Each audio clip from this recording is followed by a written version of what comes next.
You think prison is controlled by the guards? Think again.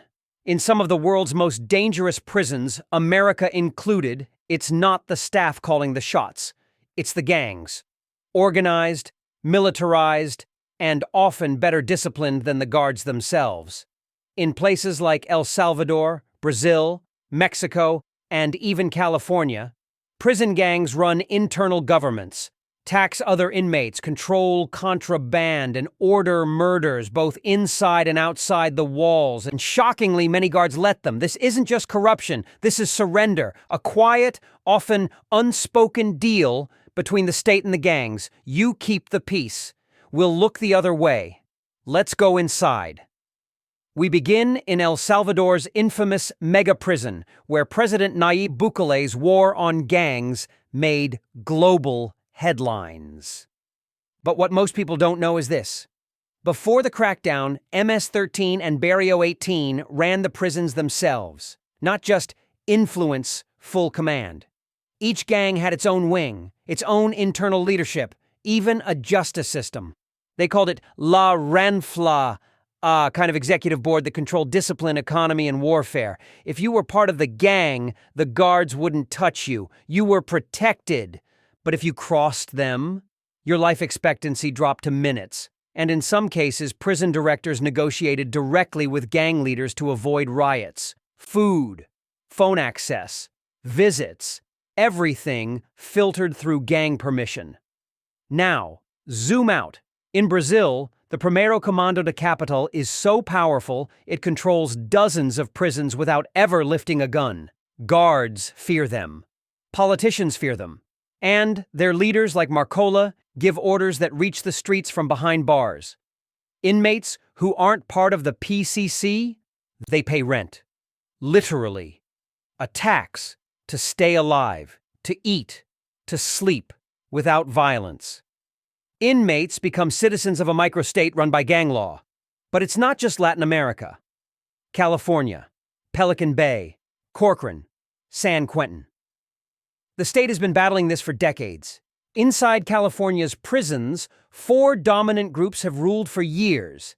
The Aryan Brotherhood, the Mexican Mafia, the Black Guerrilla Family, and the Nuestra Familia. These aren't just street gangs. They're militarized organizations with ranks, command structures, codes of silence, orders issued through kites, hand signs, or lawyers who serve as messengers. In Pelican Bay's security housing unit, gang leaders have orchestrated mass hunger strikes, coordinated riots, and even ordered murders with surgical precision. And here's the kicker. Guards knew. Some even helped. Because when the gang has control, they keep things quiet. Ask any correctional officer and they'll tell you.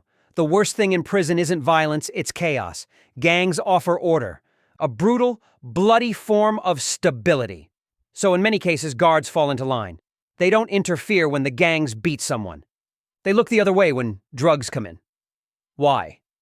Because gang control means less work, fewer fights, fewer emergencies, no riots. In fact, some prisons rely entirely on gang leaders to maintain internal peace. Let's talk about the shot callers. These are the top guys, the generals inside. They don't need to shout. They don't need to fight. One word from them and a man dies. Another word and 2 rival gangs form a truce. Shot callers often have more respect than the warden. In some prisons, new guards are told, don't mess with them. They handle things. And that's where the lines blur. Are we still running a prison? Or are we just hosting a gang headquarters?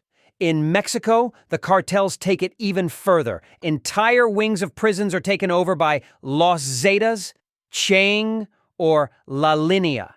Inmates walk around with weapons. They have nightclubs, pools, cell phones, prostitutes, and the guards?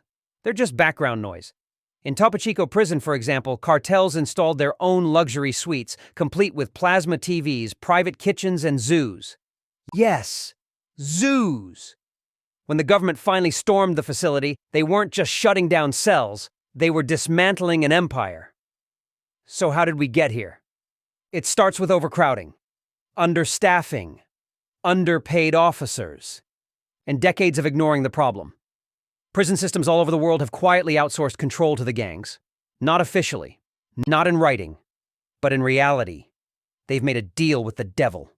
You rule the prison, and we'll stay out of your way. The result? A shadow society, hidden behind concrete and steel, with its own laws, its own leaders, its own economy. And this is just the beginning. It's not just territory the gangs control, it's communication, contraband, contracts. While most people picture prison as a place where everything stops, business, violence, influence, the truth is, for gang leaders, prison can amplify their power. From inside a locked cell, they can run street operations, order murders, and traffic drugs across international borders. All with a phone the size of a lighter, slipped in by a guard who's either scared or bought. Let's go inside the network. Start with contraband. Phones, drugs, cash, weapons. These aren't smuggled in by desperate visitors or random staff. In many cases, it's a system, a pipeline run by gang shot callers in coordination with guards, contractors, and even corrupt officers. In Mexico, prison guards have been filmed wheeling in entire loads of cocaine disguised as cleaning supplies. In Los Angeles County, inmates used drones to drop phones onto rooftops. In Texas, prisoners used guards to run extortion schemes, transferring money via prepaid cards. And in Georgia, leaked video footage showed inmates live streaming from inside their cells, smoking, gambling, and showing off weapons. TikTok and Instagram flooded with content that should have been impossible, but when the gangs run the block, nothing is impossible. Here's how it works. A shot caller sits in a high-security cell. His orders go out through a network of kites, small handwritten notes, or through lawyers, guards, or visiting family.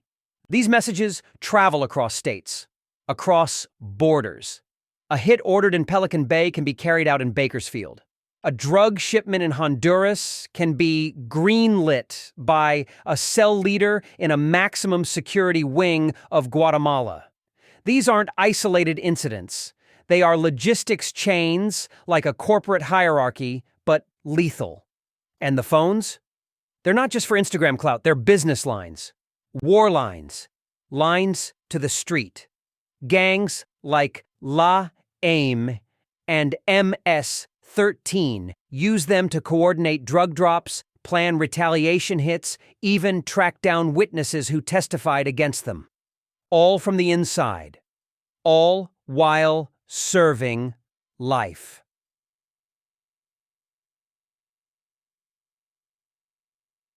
But how do they keep control when prisons are filled with rival factions? Simple: segregation and taxation. Most prisons with gang presence follow the politics of race and affiliation. Each gang claims control over their own population. Mexican Mafia for Sureños, Aryan Brotherhood for certain whites, Black Guerrilla Family for African-American inmates, Norteños under Nuestra Familia. Each group runs its own tax system. Inmates not affiliated with a gang must pay rent. This could be commissary, protection fees, or drugs. If you refuse, you're a target. In Rio de Janeiro, entire prison wings are divided like countries controlled by the Red Command or Amigos dos Amigos. In El Salvador, inmates wear tattoos like uniforms, signifying which cell block they belong to. In Philippine jails, prison gangs control everything from sleeping space to food rations. And if you're on the wrong list, you're marked. Marked by whom? Sometimes by the guards themselves, following gang instructions. That's the scariest part. In many prisons, staff take orders from inmates.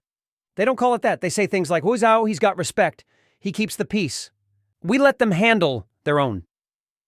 But in reality, they're reinforcing the gang's dominance. What happens when a gang member violates internal rules? They're disciplined not by staff, but by their own. This could mean anything from a DP to a green light for execution. Even snitching about a phone can get you killed. not just in prison, but on the outside. Family members of snitches have been targeted by gang enforcers acting on messages from behind bars. The message is clear. Loyalty is enforced through blood. And here's the part most people don't understand. Prison is not a punishment for gang leaders. It's headquarters. Some even prefer it. Inside, they're safe from rivals. They're worshipped by younger members. They get 3 meals a day. They don't run from the cops. They employ them. Cartel bosses like El Chapo built empires from inside cells. Prison didn't slow him down. It made him a martyr, a legend. And for every high-profile case, there are thousands of low-level shot callers doing the same thing in silence. It's not that the guards don't want control. It's that they never had it. Underpaid, outnumbered, untrained. Many officers enter prisons knowing there's an invisible line they can't cross. Mess with the wrong inmate, and you might be followed home. Refuse to cooperate, and your name gets passed around the block. Some guards are killed. Others just give in accepting cash bribes, smuggling in drugs, or simply looking away. Because fighting the gangs, that's a battle you fight alone. In South Africa's Pollsmoor prison, wardens once found out a gang boss was coordinating attacks across Cape Town. Not with a phone, not with paper, but with sign language taught through the bars. In Colombia, Pablo Escobar built his own prison complete with a jacuzzi and a soccer field. Inmates would request to be transferred there. In California, it took years of investigation and isolation units to finally break the chain of gang communication. And even now, some leaders still operate from within. Because no matter how many fences we build, how many guards we hire, how many rights we strip, the gangs adapt. They evolve. They control. You might think what happens inside prison stays inside prison, but nothing could be further from the truth. Because the same gangs running these blocks are running our streets. When prisons lose control, it's not just an institutional failure. It's a national security threat. One that fuels cartel wars, murder for hire networks, extortion rings, and urban violence worldwide. And here's the most chilling part. Some governments prefer it this way. In El Salvador, even before President Bukele's crackdown, there were secret pacts between politicians and gangs. Investigations later revealed that top government officials offered MS-13 and Barrio 18 better prison conditions in exchange for keeping street violence low before elections. The result? A temporary drop in homicide rates. But the gangs grew stronger, smarter, and richer. And when those backdoor deals collapsed, thousands died in retaliation killings. It wasn't justice. It was a cold, tactical ceasefire-turned bloodbath. In California, the state tried everything: lockdowns, transfers, solitary confinement. But when they pulled gang leaders out of the general population, violence spiked. Why? Because leadership was gone. Order was gone. Without the governors of the gangs in place, the yards descended into chaos, random assaults, faction wars, wild, unchecked power grabs. So in some cases, prisons restored gang leaders to key units, hoping they'd stabilize things. The guards weren't in control. They were outsourcing it again.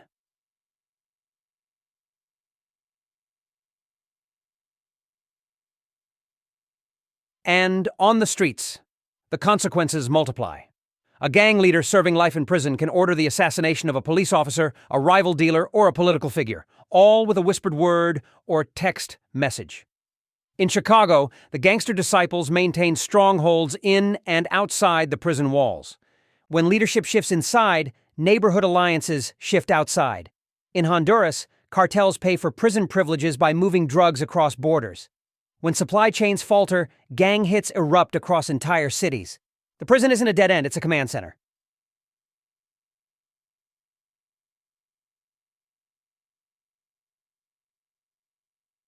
Let's talk economics. Gangs inside prison often operate with better logistics than the facility itself. Smuggling drugs inside earns millions per year.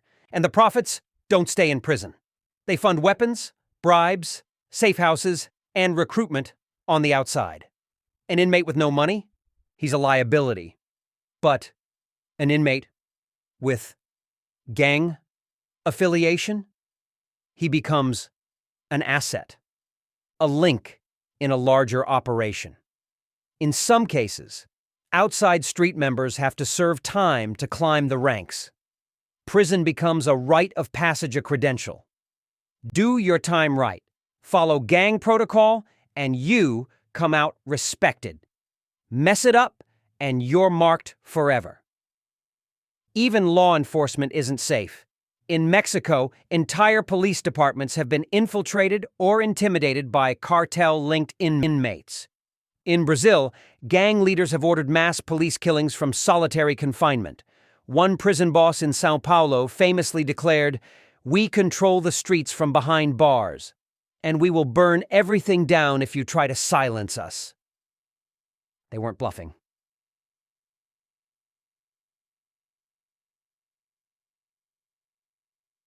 So, why hasn't this been stopped? Because to truly dismantle gang power inside prisons, you'd have to fix everything. Corruption, overcrowding, understaffing, political collusion, and the multi-billion-dollar drug economy, and no government wants that war. The truth? Some administrations quietly tolerate gang control because it keeps prisons quiet. A bloody equilibrium, a balance between chaos and order. But the longer you ignore it, the deeper the roots grow. And eventually, those roots break through the concrete and infect everything outside.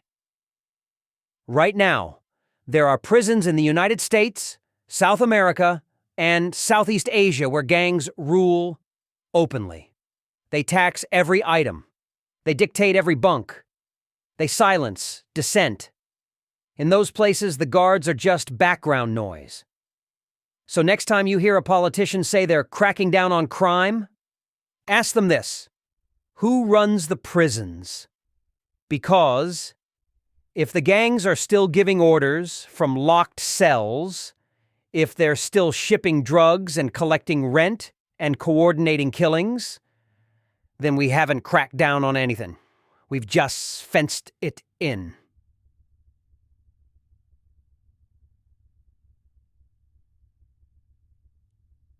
So, subscribe if you want more deep dives like this, where we uncover the hidden systems running behind the headlines. Because this story isn't over. It never really ends. We lock them up. But they still run the game.